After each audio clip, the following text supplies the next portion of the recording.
നമസ്കാരം. കല്യാട്ടിൽ നടന്ന മോഷണവുമായി ബന്ധപ്പെട്ട ദുരൂഹത മാറും മുൻപേ ഭയാനകമായ കൊലപാതക വാർത്തയാണ് നാട്ടിലാകെ ഞെട്ടലുണ്ടാക്കിയിരിക്കുന്നത്. സ്വന്തം വീട്ടിൽ നിന്ന് 30 പവൻ സ്വർണവും 5 ലക്ഷം രൂപയും കാണാതായ സംഭവം പുറത്തു വന്നിട്ട് മണിക്കൂറുകൾക്കകമാണ് അതേ വീട്ടിലെ മരുമകളെ കർണാടകയിലെ സാലിഗ്രാമത്തിലെ ലോഡ്ജിൽ ക്രൂരമായി കൊല ചെയ്യപ്പെട്ട നിലയിൽ കണ്ടെത്തിയത്. മുഖമാകെ വികൃതമാക്കിയതിന്റെ ഭീകരത നാട്ടുകാരെയും ബന്ധുക്കളെയും ഒക്കെ നടുക്കിയിരിക്കുകയാണ്. മോഷണവും ഈ കൊലപാതകവും തമ്മിൽ ബന്ധമുണ്ടോ എന്ന ചോദ്യത്തിന് ഉത്തരം കിട്ടാത്ത അവസ്ഥയിലാണ് പോലീസ് അന്വേഷണ സംഘം. എന്നാൽ ഭർതൃ വീട്ടിൽ നിന്ന് 30 പവൻ സ്വർണ്ണാഭരണങ്ങളും 4 ലക്ഷം രൂപയും കവർന്നത് മരുമകൾ ദർശിത തന്നെയെന്നാണ് പോലീസ് അന്വേഷണത്തിൽ തെളിഞ്ഞത്. ബാല്യകാല സുഹൃത്തും കാമുകനുമായ സിദ്ധരാജുവിനൊപ്പം ജീവിക്കുവാനായിട്ടാണ് ദർശിതയുടെ ഭർതൃ വീട്ടിൽ നിന്നുള്ള ഈ യാത്ര. കഴിഞ്ഞ വെള്ളിയാഴ്ചയായിരുന്നു ഇവർ ഹൊൻസൂരിൽ എത്തിയത്. പണവും സ്വർണവുമായി കൂടെ ഉണ്ടായിരുന്ന ദർശിതയോട് ഒരുമിച്ച് ജീവിക്കണമെങ്കിൽ 2.5 വയസ്സുകാരിയ മകളെ വീട്ടിൽ കൊണ്ടുപോയി നിർത്തണമെന്ന് കാമുകൻ ആവശ്യപ്പെട്ടു. ഇതനുസരിച്ചാണ് മകളെ സ്വന്തം വീട്ടിലാക്കിയതിനു ശേഷം ദർശിത സിദ്ധുരാജുവിനൊപ്പം ഹൊസൂരിനടുത്ത് സാലിഗ്രാമത്തിനടുത്ത് ലോഡ്ജ് മുറിയിലേക്ക് എത്തിയത്. നേരത്തെ ബാങ്കിൽ അടയ്ക്കാമെന്ന് പറഞ്ഞ സിദ്ധുരാജ് ഭർത്താവ് ഗൾഫിൽ നിന്ന് അയച്ചു കൊടുത്ത 1 ലക്ഷം രൂപ ദർശിതയിൽ നിന്ന് കൈക്കലാക്കിയിരുന്നു. അടുത്ത മാസം ഓണത്തിന് ദർശിതയുടെ ഭർത്താവ് നാട്ടിലെത്തുമെന്ന് അറിയിച്ചിരുന്നതിനാൽ സിദ്ധുരാജുവിന് കൊടുത്ത പണം തിരികെ ചോദിക്കുമോ എന്ന ഭയം ദർശിതയ്ക്കുണ്ടായിരുന്നു. അതുകൊണ്ടാണ് ഭർത്തൃ വീട്ടിൽ നിന്ന് ഒളിച്ചോടി പുതിയ ജീവിതം തുടങ്ങുവാനുള്ള സിദ്ധുരാജിന്റെ വാഗ്ദാനത്തിൽ യുവതി വീണുപോയത്. കുട്ടിയെയും താൻ സംരക്ഷിച്ചുകൊള്ളാമെന്ന് ഇയാൾ വാഗ്ദാനം ചെയ്തിരുന്നു. കഴിഞ്ഞ 1 വർഷമായി ദർശിതയും സിദ്ധുരാജ് ഭാര്യ ഭർത്താക്കന്മാരെ പോലെയാണ് കഴിഞ്ഞിരുന്നത്. ഭർത്തൃ വീട്ടിൽ നിന്ന് സ്വന്തം വീട്ടിലെ ഏതെങ്കിലും ചടങ്ങുകൾക്കോ വിശേഷങ്ങൾക്കോ ദർശിത പോകുമ്പോൾ അടുത്ത ബന്ധുവായ ഓട്ടോറിക്ഷ ഡ്രൈവറാണെന്ന വ്യാജേനയാണ് ഈ സിദ്ധുരാജ് ഭർത്തൃ വീട്ടിൽ എത്തിയിരുന്നത്. ദർശിത നാട്ടിലെത്തുമ്പോൾ ഇയാൾ നിത്യ സന്ദർശകനായിരുന്നു. യുവതിയെയും കൊണ്ട് പലയിടങ്ങളിൽ കറങ്ങുകയും സ്വകാര്യ നിമിഷങ്ങൾക്കായി സാലിഗ്രാമിലെ ലോഡ്ജിൽ മുറിയെടുക്കുകയും ചെയ്തിരുന്നു. ദമ്പതികളാണെന്ന് പറഞ്ഞാണ് ഇവർ മുറിയെടുത്തിരുന്നത്.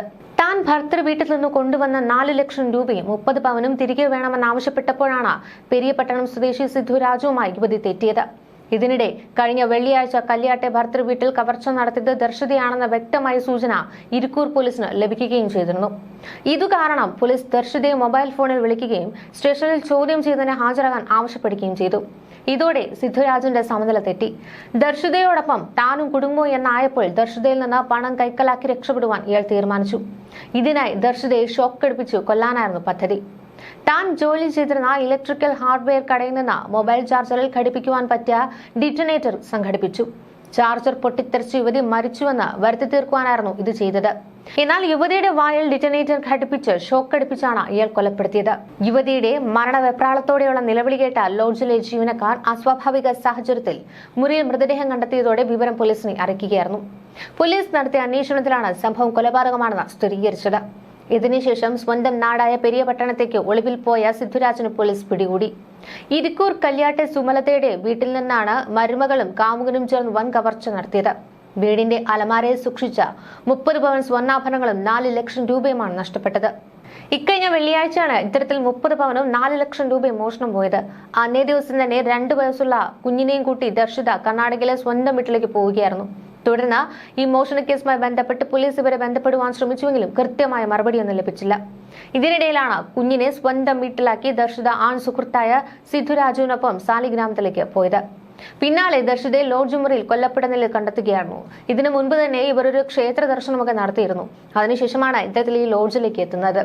എന്നാൽ ഈ ലോഡ്ജിലേക്ക് എത്തുന്നതിന് മുൻപ് തന്നെ കൈക്കലാക്കിയ 30 പവൻ സ്വർണവും ദർശിത സ്വന്തം വീട്ടിൽ തന്നെ വച്ചു മടങ്ങി എന്നാണ് ചില റിപ്പോർട്ടുകൾ സൂചിപ്പിക്കുന്നത്. കാരണം ഈ ബാഗിനുള്ളിൽ സൂക്ഷിച്ചിരുന്ന സ്വർണത്തിൽ പകുതി മുക്കുബണ്ടം മാത്രമായിരുന്നു. ഈ ദർശിതയും സിദ്ധരാജുവും തമ്മിൽ കഴിഞ്ഞ 7 വർഷമായി അടുപ്പത്തിലാണ്.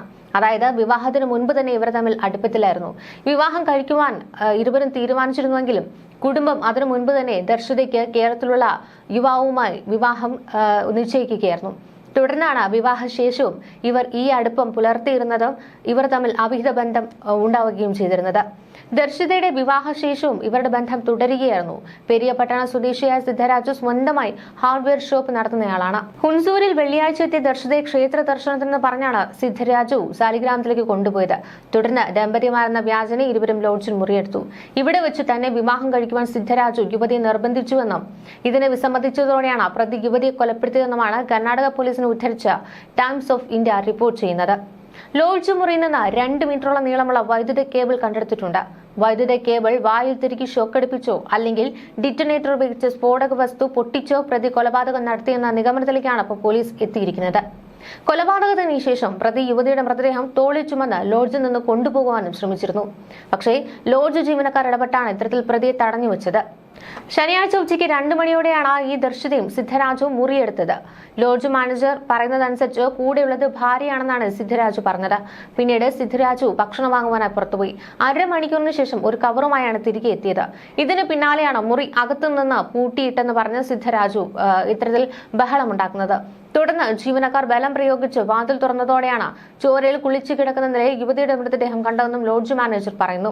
എന്നാൽ ഈ മുറിക്കുള്ളിൽ വെടിമരുന്നിന്റെ അംശമൊന്നും കണ്ടില്ലെന്നാണ് ഈ ലോഡ്ജ് മാനേജർ പറയുന്നത്. ചുങ്കസ്ഥാനത്തെ 5-ാം കെ.സി. സുമതയുടെ വീട്ടിൽ കവർച്ച നടന്നെന്ന പരാതി ലഭിച്ചപ്പോൾ തന്നെ ഇരിട്ടി ഡിവൈഎസ്പി PK ധനഞ്ജയൻ ബാബുവിന്റെ നേതൃത്വത്തിലുള്ള അന്വേഷണ സംഘം മക്കളുമായി കർണാടകയിലുള്ള അവരുടെ വീട്ടിലേക്ക് പോയ ദർശിതയെ ബന്ധപ്പെട്ടിരുന്നു.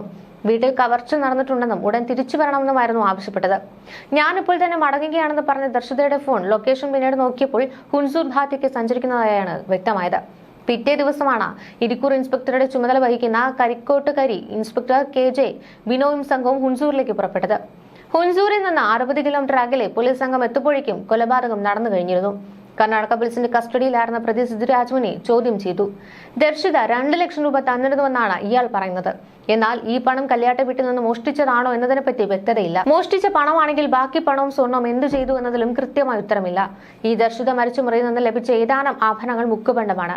അത് ദർശിത ഉപയോഗിച്ചതോ അല്ലെങ്കിൽ പോലീസിനെ തെറ്റിദ്ധരിപ്പിക്കുവാനായി ഈ സിദ്ധരാജു തന്നെ അവിടെ ഇട്ടതാണോ എന്നതിലും വ്യക്തതയില്ല. മോഷണത്തിന്റെയും കൊലപാതക വാർത്തയും ഒക്കെ ഞെട്ടലാണ് കല്യാട്ട നാട്ടുകാർ. ഈ മോഷണം നടത്തിയത് ആരെന്ന കാര്യത്തിൽ ഇപ്പോൾ ഉത്തരം കിട്ടിയിട്ടുണ്ട്. ദർശിത ക്രൂരമായി കൊല്ലപ്പെട്ടതിന്റെ കാര്യത്തിൽ എന്നാൽ ഇതുവരെ വ്യക്തത വന്നിട്ടില്ല. വിദേശത്തായിരുന്ന ദർശിതയുടെ ഭർത്താവ് സുഭാഷ് നാട്ടിലെത്തി. കഴിഞ്ഞ ദിവസം അയൽവാസികളൊക്കെ ചേർന്ന് ഈ ഒരു മരണവാർത്ത അറിഞ്ഞ് ദർശിതയുടെ കർണാടകയിലെ വീട്ടിലേക്ക് പോയിരുന്നു. പക്ഷേ അവിടുത്തെ നാട്ടുകാർ മോശമായിട്ടാണ് പെരുമാറിയതെന്നും വീട്ടിൽ കയറ്റാതെ മർദ്ദിക്കുവാൻ ശ്രമിച്ചെന്നുമാണ് ഇവർ പറയുന്നത്. അതോടെ ഇവർക്ക് മൃതദേഹം പോലും കാണാൻ കഴിയാതെ മടങ്ങേണ്ടി വന്നു എന്നും പറയുന്നുണ്ട്. 2 ദിവസത്തിനു ശേഷം കർണാടകയിൽ പോയി കുഞ്ഞിനെ തിരികെ കൊണ്ടുവരാൻ ശ്രമിക്കുമെന്നാണ് ബന്ധുക്കൾ പറയുന്നത്. കർണാടക പോലീസിന്റെ അന്വേഷണം കാര്യക്ഷമമാക്കണമെന്നും ഇവർ ആവശ്യപ്പെട്ടിട്ടുണ്ട്. ഇതിനിടെ മരിക്കുന്നതിന് തൊട്ടു മുൻപായി ഹുൻസൂർ ബിലിക്കരയിലെ തന്റെ അയൽവാസിയും സുഹൃത്തുമായ ശ്രുതിയെ ഫോണിൽ വിളിച്ചിരുന്നതായും പോലീസ് കണ്ടെത്തിയിട്ടുണ്ട്. ശ്രുതിയുടെ ഭർത്താവ് ശേഖറിന്റെ ഫോണിലേക്കാണ് ഇത്തരത്തിൽ ദർശിത വിളിച്ചിരിക്കുന്നത്. ദർശിതയുടെ മകളെക്കുറിച്ച് അന്വേഷിക്കുവാനാണ് വിളിച്ചതെന്നാണ് ശേഖർ പോലീസിനോട് പറഞ്ഞത്. ദർശിതയുടെ ഫോൺ വിശുദ്ധ പരിശോധനയ്ക്ക് വിധേയമാക്കും. കൊലപാതകം നടന്നത് കർണാടകയിൽ ആയതുകൊണ്ട് തന്നെ കേരള പോലീസിന് അന്വേഷിക്കുന്നതിൽ പരിമിതികൾ നേരിടുന്നുണ്ട്. സിദ്ധരാജുവിനെ ചോദ്യം ചെയ്താൽ മാത്രമേ കൂടുതൽ കാര്യങ്ങൾ വ്യക്തമാകൂ. റിമാൻഡിലായ സിദ്ധരാജുവിന് കസ്റ്റഡിയിൽ വിട്ടുകിട്ടുവാൻ കോടതിയെ സമീപിക്കാൻ ഒരുങ്ങുകയാണ് കേരള പോലീസ്. കൊലപാതക കേസ് അന്വേഷിക്കുന്നത് കർണാടക പോലീസാണ്. എന്നാൽ മോഷണ കേസിന്റെ അന്വേഷണം കേരള പോലീസിനുമാണ്. ദർശിത ബിലിക്കരയിലെ വീട്ടിലേക്ക് പോകും വഴി വിരാജ്പേട്ടയിൽ വെച്ച് തനിക്ക് 2 ലക്ഷം രൂപ തന്നതായും വസ്ത്രങ്ങളും മുക്കുപണ്ടങ്ങളും അടങ്ങിയ ബാഗ് ഏൽപ്പിച്ചതുമായാണ് ഇത്തരത്തിൽ പ്രതി സിദ്ധരാജു സാലിഗ്രാമം പോലീസിന് മൊഴി നൽകിയിട്ടുള്ളത്. 2 ലക്ഷം രൂപ കടബാധ്യത തീർക്കുവാനും ബൈക്കിന്റെ ലോൺ അടയ്ക്കുവാനും ഉപയോഗിച്ചുവെന്നാണ് വെളിപ്പെടുത്തൽ. ബാഗ് പോലീസിന് കിട്ടിയിട്ടുണ്ട്. തുടർന്ന് ഈ സിദ്ധരാജുവിന്റെ ബാഗ് ഏൽപ്പിച്ചതിൽ ദുരൂഹതയുണ്ടെന്നും വസ്ത്രങ്ങളും മുക്കുപണ്ടവും മാത്രമാണെങ്കിൽ വീട്ടിലേക്ക് കൊണ്ടുപോകാതെ ഇയാളെ ഏൽപ്പിക്കില്ലെന്നും പോലീസ് കരുതുന്നുണ്ട്. ബാഗിലുണ്ടായിരുന്ന മുക്കുപണ്ടവും അത് സൂക്ഷിച്ച ബോക്സും ദർശിതയുടേതാണെന്ന് കല്യാട്ട ബന്ധുക്കൾ സ്ഥിരീകരിച്ചിട്ടുണ്ട്. ന്യൂസ് ഡെസ്ക് മലയാളി വാർത്ത.